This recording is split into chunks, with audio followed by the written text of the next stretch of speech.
আমরা কোথায় আসলাম কখন দিবি আমরা বেতন করে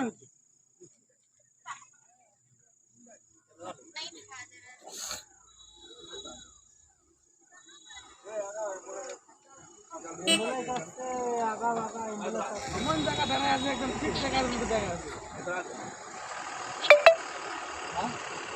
রাস্তা ক্লিয়ার করো রাস্তা ক্লিয়ার করো